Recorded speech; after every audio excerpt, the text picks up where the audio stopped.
কংগ্ৰেছত যোগদান কৰিয়ে ৰাজ্য জোকাৰি পেলালে প্ৰাক্তন আমচু নেতা ৰেজাউল কৰিমে। ৰেজাউলৰ মন্তব্যত বিতৰ্কৰ জোৱাৰ উঠিল ৰাজ্যজুৰি। যোগদান সভাত ভাষণ প্ৰদান কৰি ৰেজাউল কৰিমে শিৱসাগৰক ধুবুৰী কৰাৰ কথা কোৱা বুলি প্ৰচাৰ হয়। লগে লগে তীব্ৰ প্ৰতিক্ৰিয়াৰ সৃষ্টি হয় মূলতঃ উজনি অসমত।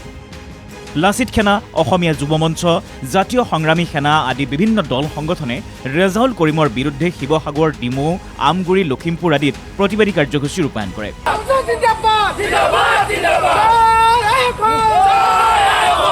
ৰেজাউল কৰিমৰ পুত্তলিকাত দাহ কৰে দল সংগঠনসমূহে। প্ৰতিক্ৰিয়া ব্যক্ত কৰিলে সংগঠনসমূহে। ৰেজাউল কৰিম চৰকাৰৰ বাপেকৰ সম্পত্তি নহয় উজনি অসম, আৰু এই কথাত যদি অতি শীঘ্ৰে মাফ নোখোজে ৰেজাউল কৰিম চৰকাৰে, তেতিয়াহ'লে বিল আছে থানা ষ্টাইলত ব্যৱস্থা ল'ব। এইফালে আমাৰ মানে খিলঞ্জীয়া মানুহবিলাক এনেই জীয়াই আছো আমি, ৰেজাউল কৰিম চৰকাৰ ধমকি খাবলৈ জীয়াই আছো। এজন বংগমূলীয় মানুহৰ ধমকি খাবলৈ ইয়াত খিলঞ্জীয়া মানুহবোৰ জীয়াই আছে। যদি যুঁজ লাগো বুলি কৈছ চিধা চিধি ক'ব লাগে, কিন্তু যদি কোনোবা ৰাজনৈতিক দলৰ সভাত কৈছে সেই ৰাজনৈতিক দলটোৱে ৰাজহুৱাভাৱে ক্ষমা খুজিব লাগিব, তেওঁক বহিষ্কাৰ কৰিব লাগিব। যে তুমি মিয়ালেন তোমাৰ অঞ্চলত বনাই থাকা, আমাৰ ইয়াত শিৱসাগৰত বা উজনি অসমত তুমি চকু নিদিবা। আৰু তোমাক মই ক'বলৈ বিচাৰিছোঁ যে তুমি যোনদিনাখনি উজনি অসমলৈ আহিবা, শিৱসাগৰলৈ আহিবা, তোমাক চেণ্ডেল, জোতা, গেলা বিলাহীয়ে তোমাক পিটন দিয়া হ'ব। স্পষ্ট কথা।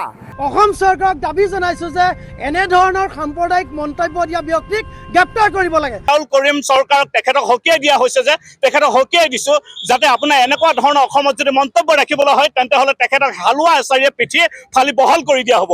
সমান্তৰালকৈ আৰম্ভ হ'ল ৰাজনৈতিক প্ৰতিক্ৰিয়া। ৰেজাউল কৰিমে যোগদান কৰা কংগ্ৰেছৰ সভাত উপস্থিত থকা সভাপতি গৌৰৱ গগৈ দলৰ এই নতুন সদস্যজনৰ সমৰ্থনত থিয় হয়। মই যি ক'ব লাগে, মই বৰ অসমৰ কথা তেওঁ যে উল্লেখ কৰিলে, মিলা প্ৰীতিৰ কথা যে উল্লেখ কৰিলে, সেই আছিলে তেওঁৰ বক্তৃতাৰ মূল বাৰ্তা, যিহেতু মই তাতে উপস্থিত আছিলোঁ। ইপিনে প্ৰতিক্ৰিয়া ব্যক্ত কৰি মুখ্যমন্ত্ৰী হিমন্ত বিশ্ব শৰ্মাই বৰ অসম চাউলুং চুকাফাই কাহানী বাই গঢ়ি থৈ গৈছে বুলি কয়। এতিয়া বৰ অসমৰ কথা বাংলাদেশী মূলৰ ৰেজাউলৰ মুখেৰে নুশুনো বুলি কয় হিমন্ত বিশ্বই। স্বৰ্গদেউ চাউলুং চুকাফাই শিৱসাগৰ জিলা, অবিভক্ত শিৱসাগৰ জিলাত ৰাজধানী পাতি বৰ অসম নিৰ্মাণ কৰি থৈ গৈছে। এটা বৰ অসম নিৰ্মাণ কৰাৰ কাৰণে বাংলাদেশ মূলৰ ৰেজাউল কৰিমক প্ৰয়োজন হ'ব নেকি শিৱসাগৰৰ ৰাইজক? তেওঁ কালি কিমান বেয়া কথা কৈছে যে শিৱসাগৰখনক আমি ধুবুৰী বনাম। এইটো কিবা কথাৰ কথা হ'ল নেকি কওকচোন? এনেকৈ ক'ব নাপায়। আৰু এইবিলাক দেৱব্ৰত শইকীয়া, গৌৰৱ গগৈ কি পায় নাজানো, মিয়াৰ প্ৰতি কিয় ইমান মৰম? ভোটটোতো দিয়ে অসমীয়া মানুহে। আনহাতে কংগ্ৰেছৰ প্ৰকৃত উদ্দেশ্য ফাদিল হোৱা বুলি জাঙুৰ খাই উঠিল বিজেপিৰ ৰাজ্যিক সভাপতি দিলীপ শইকীয়া। কেন্দ্ৰীয় মন্ত্ৰী পবিত্ৰ মাৰ্ঘাৰিটাৰো একেই মন্তব্য। আমি ক'তো যাতে আৰু সংখ্যালঘু হ'ব লগা নহয়। ৰেজাউল কৰিমৰ সপোন, সেই সপোন কোনোবা ৰজাৰ পুতেকৰ সপোন হ'ব পাৰে, সাধাৰণভাৱে নল'ব। কোনোবা ৰজাই ৰজা হোৱাৰ সপোন নিজে নকৈ ৰেজাউল কৰিমৰ মুখখন হয়তো ব্যৱহাৰ কৰিছে। ৰেজাউল কৰিমক দুখ দি লাভ নাই, কাৰণ ৰেজাউল কৰিমহঁতে অসমখনক টুকুৰা টুকুৰাই কৰিব বিচাৰে।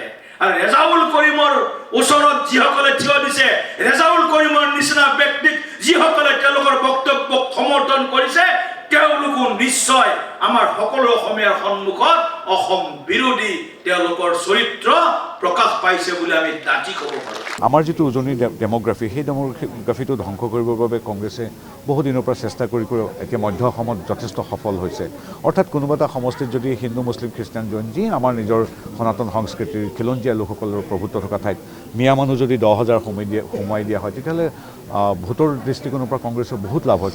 সেইকাৰণে তেওঁলোকৰ এইটো এটা প্ৰণালীবদ্ধভাৱে বিগত বহুদিনৰ পৰা চেষ্টা কৰি আছে। আৰু আজি তেওঁলোকৰ মুখা গৌৰৱ গগৈৰ আগতে উন্মোচিত হৈ গ'ল। গৌৰৱ গগৈ হয়তো নিৰ্দেশ দিছে তেওঁলোকৰ নিজৰ মানুহখিনিক তোষামত কৰিবৰ বাবে, বা তেওঁলোকৰ এজেণ্ডাটো আজি ৰেজাউল কৰিমৰ যোগেদি ওলাই গৈছে যে শিৱসাগৰ, যোৰহাট বা তিনিচুকীয়া ইত্যাদি ঠাইও ধুবুৰী কৰি দিয়া হ'ব।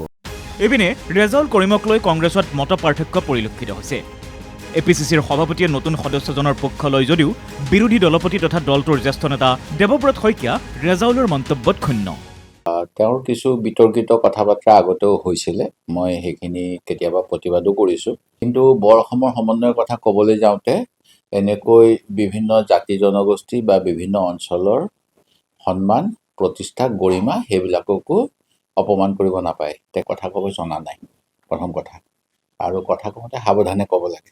প্ৰথম দিনাই উজুতি খুৱাই স্পষ্টীকৰণ দিবলগীয়া হোৱাকৈ ইণ্টেণ্ট ভাল থাকিলেও ডেলিভাৰীটো ভুল হৈছে, মই এইটোৱে কৈছোঁ। তেওঁ ক'ব লাগিছিল অলপ বেলেগ ধৰণে, তেওঁ ক'ব জনা নাই, সেইকাৰণে যিসকলৰ সুবিধা লাগে তেওঁলোকে ৰং ইণ্টাৰপ্ৰিটেশ্যন কৰিছে। আনহাতে ৰেজাউল কৰিমৰ মন্তব্যত প্ৰতিক্ৰিয়া ব্যক্ত কৰিলে বিদ্যুৎ সমাজেও। দয়ানন্দ বুঢ়াগোহাঁয়েও আপত্তি দৰ্শালে এই মন্তব্যক লৈ। তেওঁৰ যিটো সপোন যে উজনিটো এটা মিয়াৰ প্ৰভাৱ বঢ়াবৰ কাৰণে তেওঁ যত্ন কৰিব, সেইটো আমি উজনি অসমৰ মানুহ হিচাপে, তাতোতকৈ ডাঙৰ কথা মই আহোম সম্প্ৰদায়ৰ মানুহ হিচাপে সেইটো প্ৰতিবাদ কৰিম। আৰু সেই প্ৰতিবাদটোত কোনোবাই যদি বেয়াও পায় তেতিয়াহ'লে আমাৰ ক'ব লগা একো নাই। প্ৰতিক্ৰিয়া ব্যক্ত কৰে আছুৰ সাধাৰণ সম্পাদক সমীৰণ ফুকনে। কংগ্ৰেছৰ মঞ্চত এনে কথা আলোচনা হোৱাটো অস্বাভাৱিক নহয় বুলি কয় আছুৰ নেতাজনে।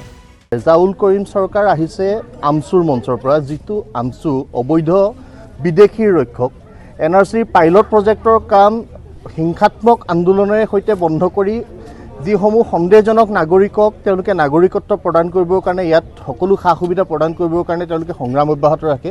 সেইগৰাকী ব্যক্তিয়ে গৈ কংগ্ৰেছ দলত যোগদান কৰি কি বক্তব্য ৰাখিছে, বক্তব্যক গুৰুত্ব দিয়া অনুচিত। কিন্তু এটা কথা আমি সকলোকে কৈ থওঁ যে উজনি অসমৰ তিনিচুকীয়া, শিৱসাগৰ, ডিব্ৰুগড় যিয়ে নহওক কিয় উজনি অসমৰ কোনোবা জিলাক কোনোবাই ধুবুৰী বনাই দিম বুলি ক'ব, এই কথা গ্ৰহণ কৰা নহ'ব।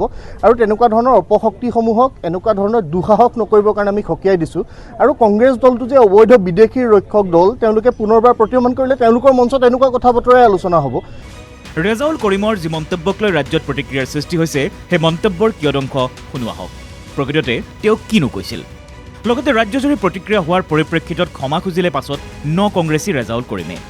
মই সকলো জাতি জনগোষ্ঠীৰ লগত মোৰ এই পিছপৰা জনগোষ্ঠীটোক হাতে হাত ধৰি একেলগে খোজে খোজ মিলাই শিৱসাগৰক ধুবুৰী বনাম, ধুবুৰীক শিৱসাগৰ বনাই, বৰাকক শিৱসাগৰ বনাই, তিনিচুকীয়াক ধুবুৰী বনাই একেলগে একত্ৰিত কৰি সমন্বয়ৰ বাৰ্তাৰে, উন্নয়নৰ বাৰ্তাৰে আমি একেলগে অসমখনক আগুৱাই লৈ যাম। এই বক্তব্যটো আচলতে এখন বৰ অসম গঢ়াৰ কথা কৈছিলোঁ, সমন্বয়ৰ কথা কৈছিলোঁ, মিলাপ্ৰীতিৰ কথা কৈছিলোঁ।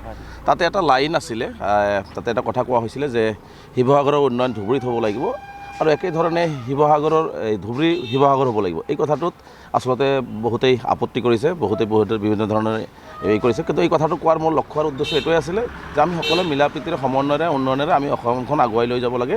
তাত আচলতে মই শিৱসাগৰটো ধুবুৰী বনাই দিব লাগে, ধুবুৰীটো শিৱসাগৰ বনাই দিব লাগে, ধুবুৰীৰ মানুহ শিৱসাগৰত যাব লাগে, তেনেকুৱা লক্ষ্য আৰু উদ্দেশ্যৰে মই কথাটো কোৱা নাছিলোঁ। গতিকে এই ক্ষেত্ৰত যদি অসমবাসী ৰাইজে বা শিৱসাগৰবাসী ৰাইজে বা যোৰহাট হওক, যোনেই নহওক, যিসকলে দুখ পাইছে, গতিকে মই মোৰ বক্তব্যৰ সেই লাইনটো মই উদ্ধৃত কৰিছোঁ আৰু মই সকলোৰে ওচৰত দুখ প্ৰকাশ কৰিছোঁ, মানে ক্ষমা বিচাৰিছোঁ যাতে এই বস্তুটোলৈ আৰু আপোনালোকে ধৰি নাথাকে। Bureau' report NKTV+।